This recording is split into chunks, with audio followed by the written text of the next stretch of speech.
Olkalau with government goodies and bribery of voters. You know, on the 12th of this month, Linda Mwananchi are hitting Olkalau hard.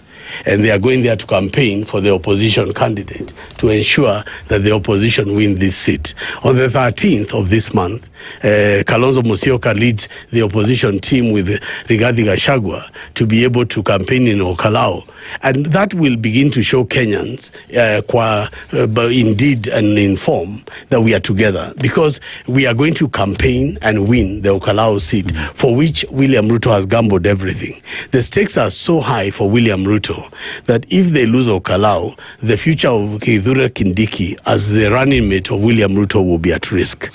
Now, let me give you these numbers because it is important that I put them down. Tony, you've answered not my question because I'm asking about this Azimio affiliation, which you still seem to think is a big idea, is a big deal here.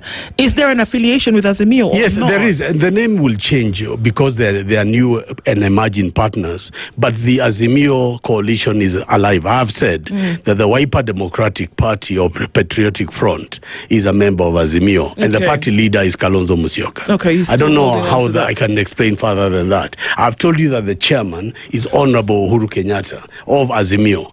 I've told you that Jubilee, led by Fred Matiang'i, is a senior member of Azimio. You've also said that Rigathi Gachagua and Kalonzo Musyoka are rising stars. Yes, I'm trying to resonate with a rising star for somebody who's been in the political arena for the last 40 years against someone you could call a rising star, Edwin Sifuna. I want to understand what you mean by that. You know, if you look at recent world history, Winston Churchill was 65 when he became the Prime Minister of England and became the leader of the Allied forces.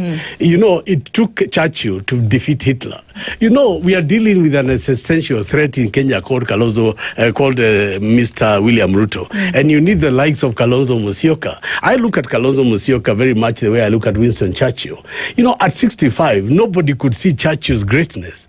And many times when I look at Churchill, you always ask the question, who would have been Churchill if there was no Hitler? You took Churchill to unite the United States, to unite Stalin Russia, to unite all the forces of the Allied troops against Hitler. We need a figure who can be able to put the opposition together in a way that is cohesive, in a way that is decisive, and a way that is effective to defeat William Ruto. And why I am saying this is that Churchill came from a very small island. England was a small country that was seen that could be crushed by Germany instantly.